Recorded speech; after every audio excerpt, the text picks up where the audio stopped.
प्रणम्य जगदुत्पत्ति स्थिति संहार कारणम स्वर्गावर्गयो द्वारम त्रैलोक्य शरणम शिवम।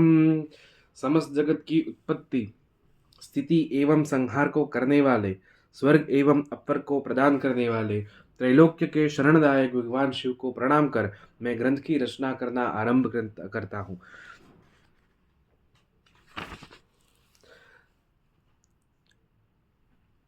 सब भिषक गणों की प्रेरणा से अनेक ऋषियों के वचनों का समावेश कर उपद्रव, अरिष्ट, निदान और लिंगों, रूप एवं पूर्व रूप का संक्षेप में वर्णन करते हुए इस रोग विनिश्चय नामक ग्रंथ की रचना करता हूँ। अनेक तंत्रों, शास्त्रों के ज्ञान से विहित अल्प बुद्धि वाले भिषकों को आतंकों का ज्ञान सरलता पूर्वक कराने में यह पुस्तक सहायक होगी।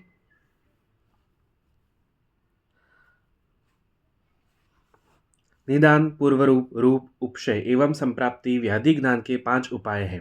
निमित्त, हेतु, आयतन, प्रत्यक्ष, उत्थान एवं कारण ये निदान के पर्याय कहे गए हैं। पूर्व रूप उन्हें कहते हैं जो व्याधि के आरंभ में उत्पन्न होते हैं, जबकि विशिष्ट दोष की विकृति एवं उनके लक्षण उत्पन्न नहीं होते। अल्प मात्रा में अभिव्यक्त रूप उस व्याधि का पूर्व रूप कहा गया है। जब वही पूर्वावस्था के अव्यक्त लक्षण व्यक्त होकर व्याधि विशेष को निर्दिष्ट करे तो उन्हें रूप या संस्थान, व्यंजन, लिंग, लक्षण, चिन्ह एवं आकृति पर्याय कहा जाता है। हेतु एवं व्याधि विपरीत, हेतु व्याधि उभय विपरीत तथा हेतु एवं व्याधि विपरीतार्थकारी और हेतु व्याधि उभय विपरीतार्थकारी औषधि, अन्न एवं विहार के सुखदायक उपयोग को उपशय कहते हैं और इसी को सात्म्य भी कहते हैं। इसके विपरीत अनुपशय होते हैं, इसे व्याध्य सात्म्य भी कहते हैं। स्व कारणों से दूषित दोष जिस प्रकार विसर्पण करते हुए रोग को उत्पन्न करते हैं उसी संप्राप्ति, जाति अथवा आगति कहते हैं। संख्या, विकल्प, प्राधान्य, बल और काल की विशेषता के आधार पर संप्राप्ति का वर्णन किया जाता है। उदाहरण स्वरूप अन्यत्र ज्वर निदान में कहेंगे कि ज्वर 8 प्रकार का होता है। संख्या संप्राप्ति इति।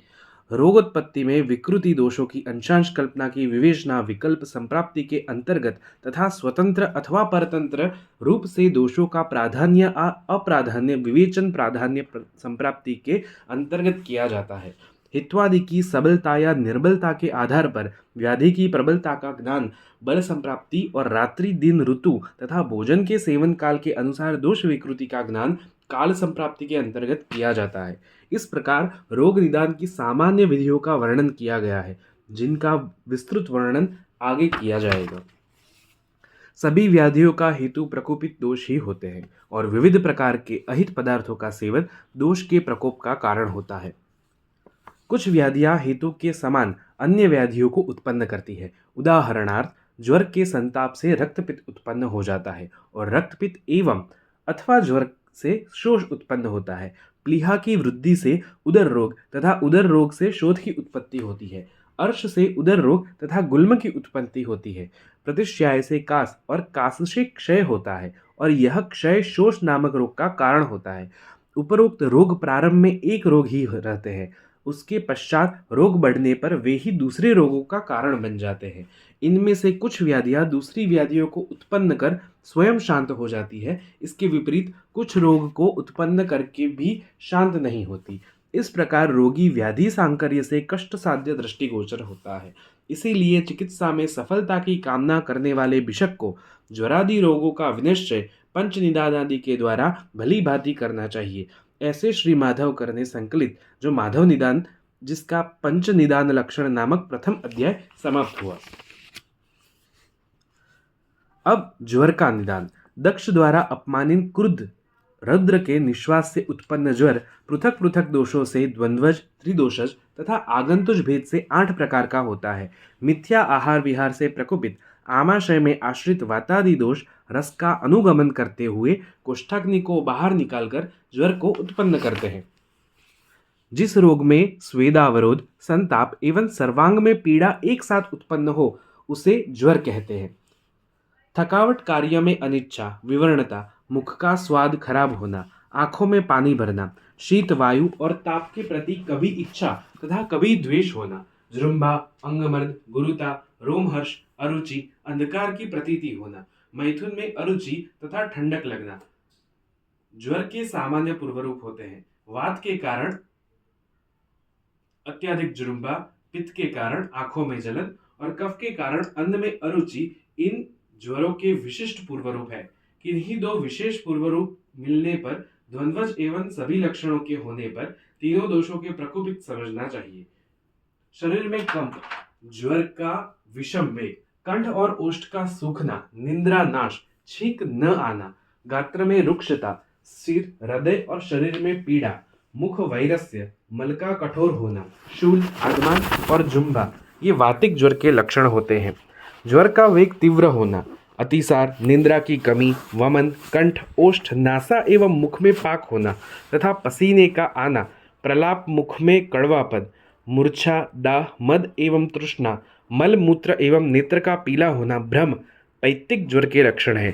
शरीर का आर्द्र वस्त्र से आच्छादित प्रतीत होना, ज्वर का मंद वेग होना, आलस्य, मुख का स्वाद मीठा होना, मल एवं मूत्र का श्वेत होना, स्तंभ, तृप्ति, गौरव, शीत का अनुभव, उत्क्लेद, रोमहर्ष, अति निंद्रा का होना, स्रोतों में अवरोध, शरीर में अल्प पीड़ा, प्रसेक, मुख का स्वाद नमकीन होना, शरीर का ताप अधिक न होना, छर्दी, लालास्राव, अविपाक, प्रतिश्याय, अरुचि, कास तथा नेत्र की शुक्लता कफ ज्वर के लक्षण हैं। तृष्णा, मूर्छा, भ्रम, दाह, निद्रानाश, शरीर में पीड़ा, कंठ एवं मुख का सूखना, वमन, रोमहर्ष, अरुचि, आंखों के आगे अंधेरा छा जाना, संधियों में पीड़ा तथा जृंभा वात पित्त ज्वर के लक्षण होते हैं। स्थैमित्य, पर्वों में पीड़ा, निंद्रा, गौरव, शिरोग्रह, प्रतिश्याय, कास, स्वेद की अधिकता तथा ज्वर का वेग मध्यम होना वात कफत ज्वर के लक्षण होते हैं। मुख का लिप्त होना तथा कड़वापन, तंद्रा, मोह, कास, अरुचि, तृष्णा और बार बार कभी उष्ण तथा कभी शीत की अनुभूति होना कफ पित्त ज्वर के लक्षण होते हैं।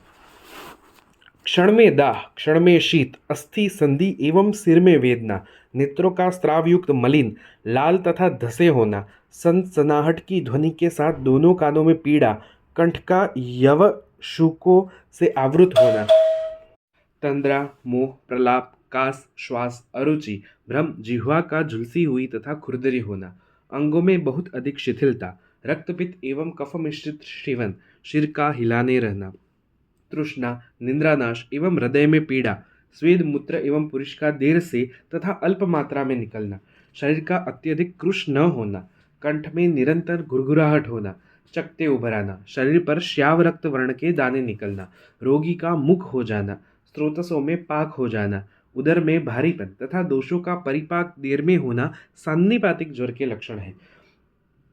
दोषों के विबद्ध होने पर, अग्नि के नष्ट होने पर और सर्वसंपूर्ण लक्षणों से युक्त होने पर सान्निपातिक ज्वर असाध्य होता है, अन्यथा यह कृच्छ साध्य रह जाता है। 7वें दिन, 10वें दिन तथा 12वें दिन सान्निपातिक ज्वर पुनः अत्यंत प्रबल होकर या तो शांत हो जाता है अथवा रोगी का नाश कर देता है।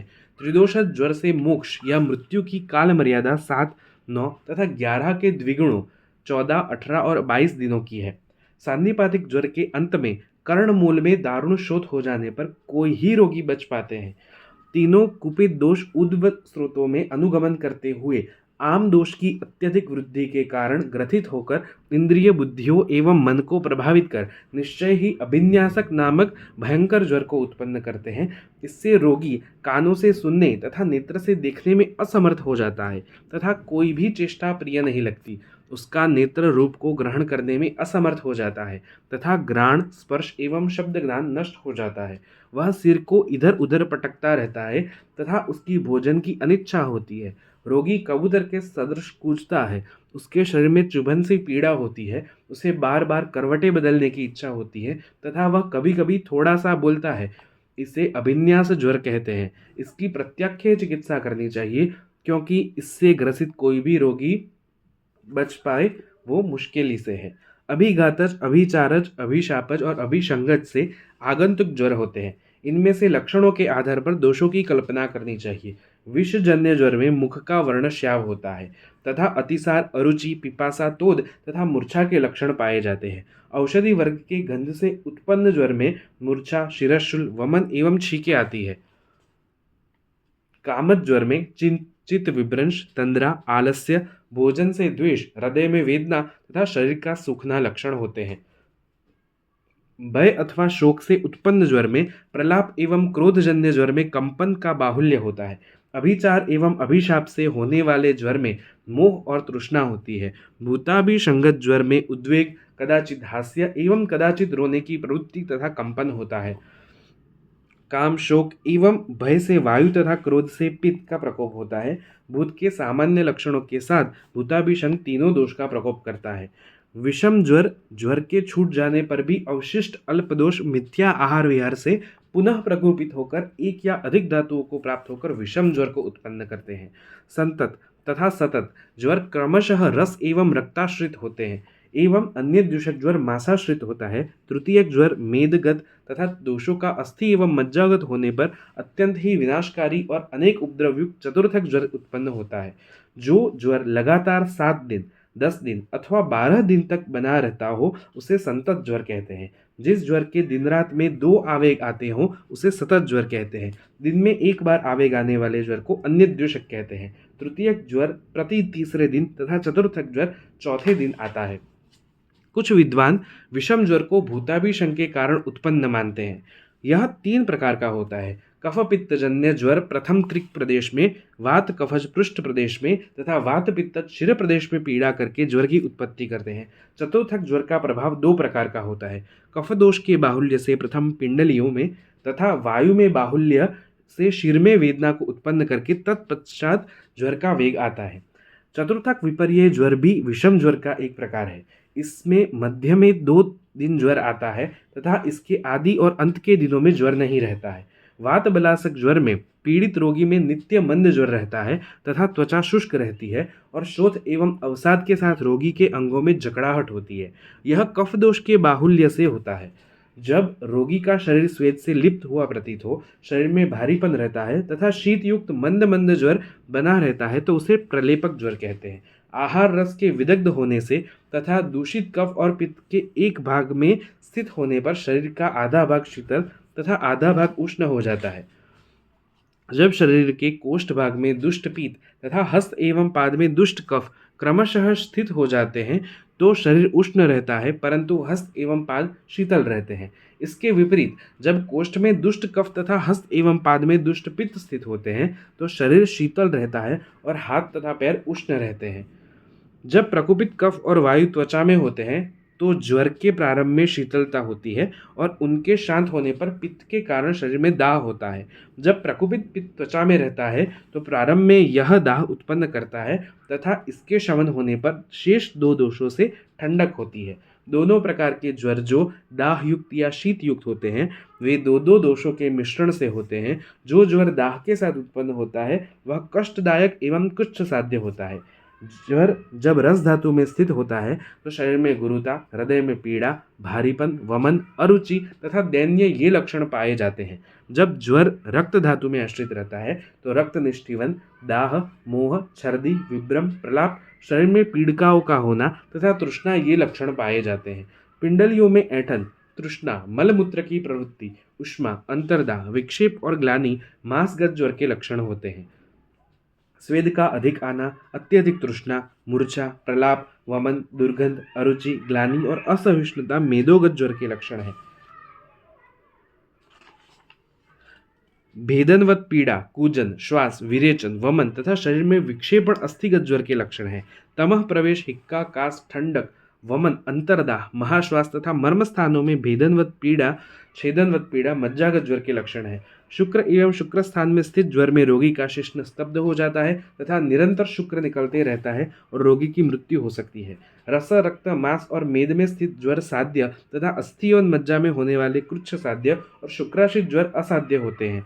वर्षा, शरद एवं वसंत में क्रमशः वात, पित्त एवं कफज ज्वर प्राकृत कहे जाते हैं। उनके विपरीत उत्पन्न होने वाले ज्वर वैकृत होते हैं। सभी वैकृत तथा पाकृत ज्वर वात ज्वर कृच्छ स्वाध्य होते हैं। वर्षा में वात दोष प्रकोपित होकर पित्त एवं कफानुबंधी प्राकृतिक ज्वर उत्पन्न करता है।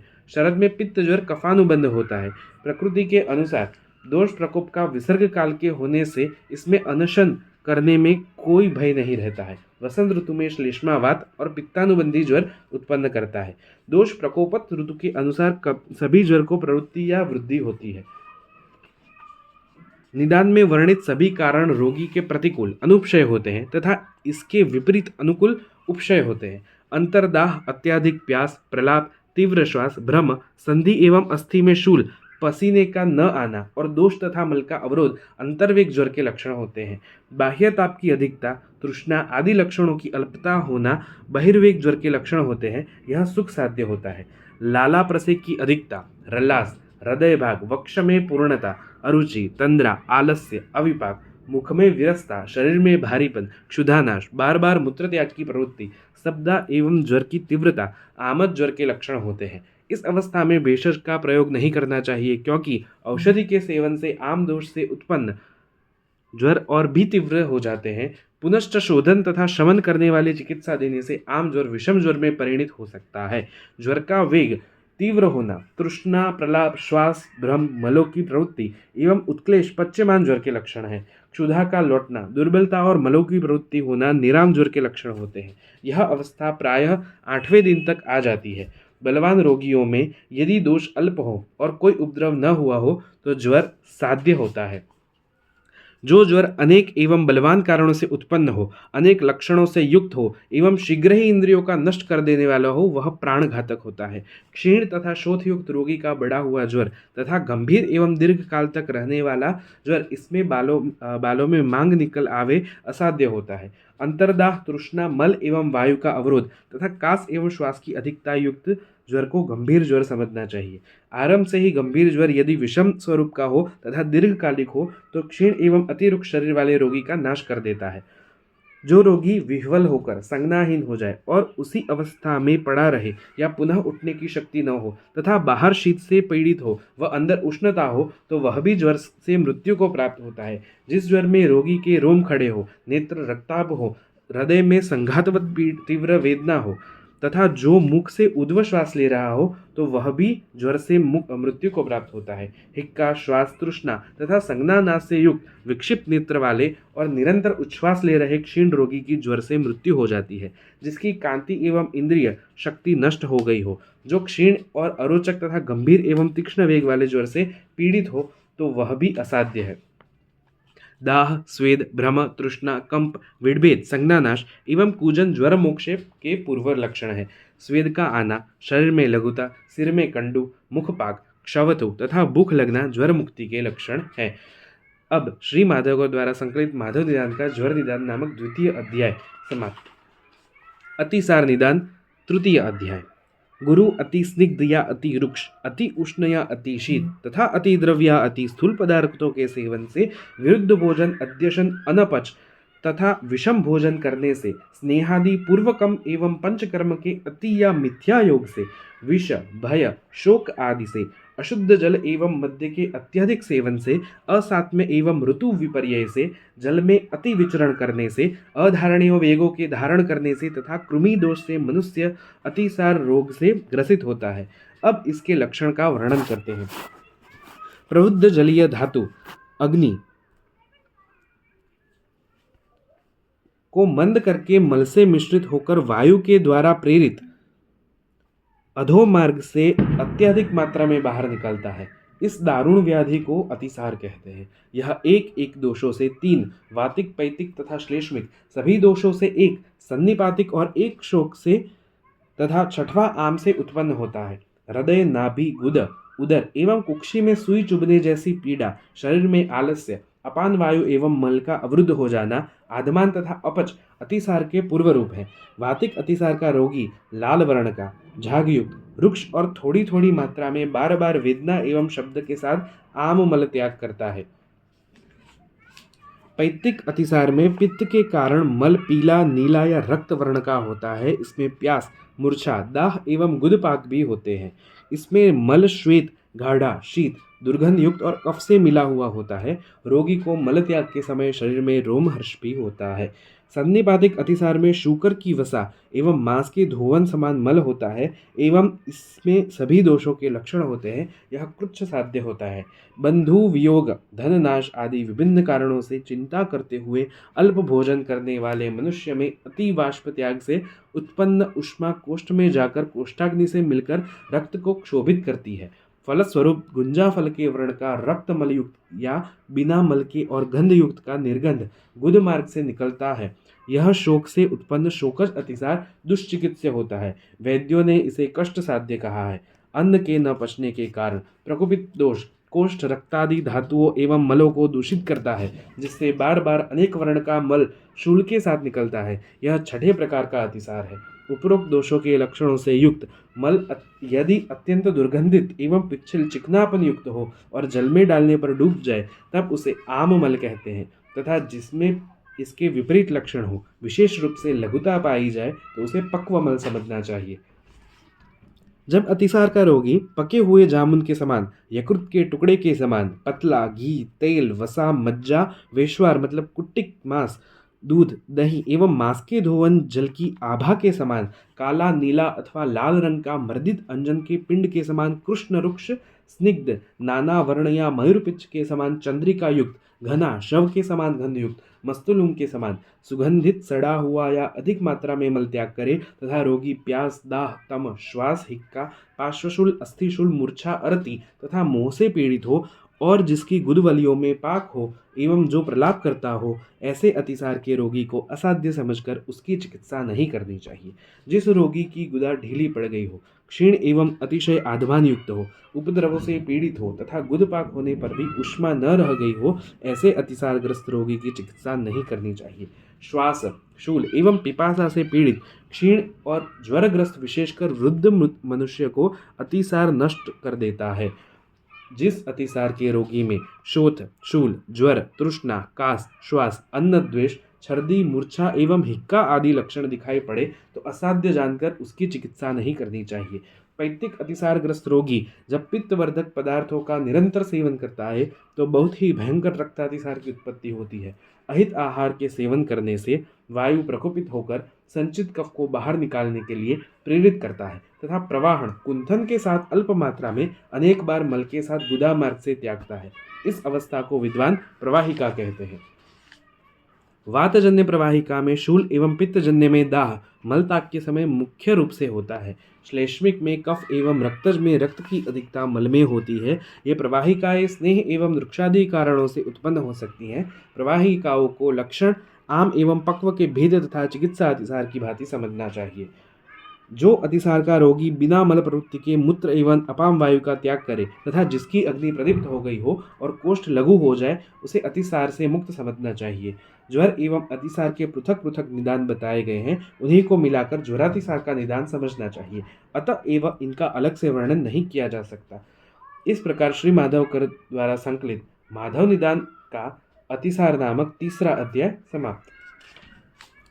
ग्रहणी रोग नामक चतुर्थ अध्याय। अतिसार से निवृत्त हो जाने पर भी मंदाग्नि युक्त पुरुष जब अहित आहार सेवन करता है, तो पुनः अग्नि दूषित होकर ग्रहणी को भी दूषित करती है। इस प्रकार प्रकोपित वातादि दोष पृथक पृथक एक, दो अथवा तीनों से बहुत दूषित ग्रहणी अपक्व आहार को अन्न अनेक बार त्यागती है। यह अन्न कभी पक्व तथा कभी आम्ल वेदना के साथ दुर्गंधयुक्त, कभी बद्ध या कभी द्रव रूप में बार बार निकलता है। आयुर्वेद के ज्ञानी इसे ग्रहणी रोग कहते हैं। तृष्णा, आलस्य, बलनाश, अन्न का विदाह एवं देर में पाक होना तथा शरीर में गौरव ग्रहणी के पूर्व रूप बताए गए हैं। कटु तिक्त कषाय रसयुक्त अति रुक्ष एवं दूषित भोजन के सेवन से, अल्प भोजन या उपवास से, अधिक पद यात्रा करने से, अधारणीय वेगों के धारण करने से तथा अति मैथुन से वायु प्रकोपित होकर अग्नि को आच्छादित करके ग्रहणी रोग को उत्पन्न करती है। इस व्याधिग्रस्त मनुष्य के भोजन किए अन्न का पाक कष्ट से होता है या शुक्त अम्लीय पाक होता है तथा अंगों में रुक्षता हो जाती है। कंठ और मुख शुष्क हो जाता है, भूख नहीं लगती और प्यास अधिक लगती है। नेत्रों की रोशनी कम हो जाती है तथा कानों में शब्द सुनाई देता है। पार्श्व, उरु, वंक्षण एवं ग्रीवा में पीड़ा होती है। विसूजिका, अत्यधिक मलत्याग का होना, हृदय में पीड़ा, कृशता एवं दुर्बलता, मुख वैरस्य तथा गुद में कर्तनवत पीड़ा होती है। रोगी सभी रसयुक्त पदार्थों को खाने की इच्छा करता है और उसके मन में अवसाद रहता है। भोजन के पाक हो जाने पर या पाकावस्था में अधमान होता है तथा हल्का भोजन करने पर वह स्वस्थ अनुभव करता है।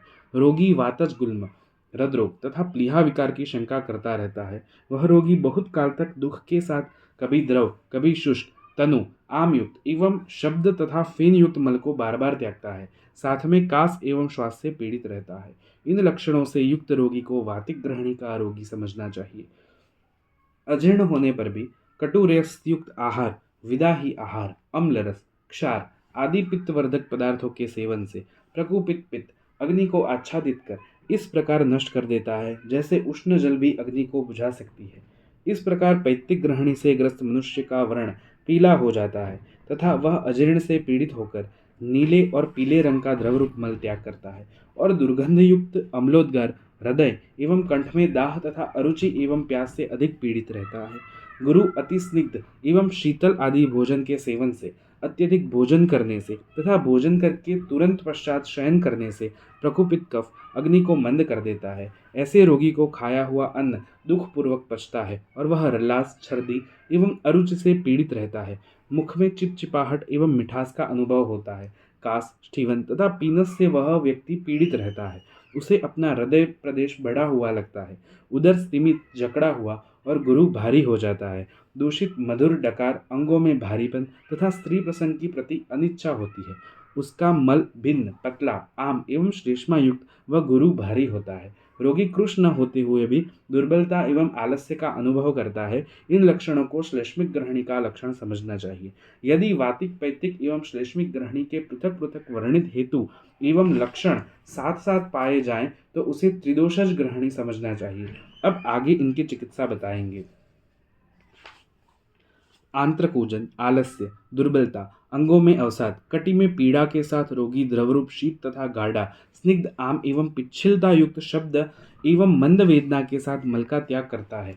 इसका प्रकोप एवं 1 मास, 1 पक्ष या 10 दिन के पश्चात अथवा प्रतिदिन भी हो सकता है। दिन में इसका प्रकोप अधिक होता है तथा रात्रि में शांत हो जाता है। यह दुर्विज्ञेय एवं दुष्चिकित्स्य तथा चीरकालिक व्याधि होती है। यह आम वायु के कारण उत्पन्न होती है और इसे संग्रह ग्रहणी रोग कहते हैं। लेटने पर पार्श्व में शूल तथा जल में डूबते हुए घड़े के सदृश ध्वनि से युक्त ग्रहणी रोग को घटी यंत्र ग्रहणी रोग कहते हैं। यह असाध्य होता है। दोषों की सामता एवं निरामता का लक्षण अतिसार के समान ही समझना चाहिए। जिन लक्षणों से युक्त अतिसार रोग असाध्य होता है, उन्हीं लक्षणों से युक्त ग्रहणी रोग को भी असाध्य समझना चाहिए। वृद्धावस्था में उत्पन्न ग्रहणी रोग असाध्य होता है तथा उस व्यक्ति का नाश भी कर देता है। बालकों में ग्रहणी साध्य, युवावस्था में कृच्छ साध्य तथा वृद्ध पुरुष की ग्रहणी असाध्य होती है। यह धन्वंतरि का सिद्धांत है। इस प्रकार श्री माधवकर द्वारा संकलित माधव निदान का ग्रहणी रोग नामक चौथा अध्याय समाप्त हुआ। अब 5वां अध्याय अर्श निदान।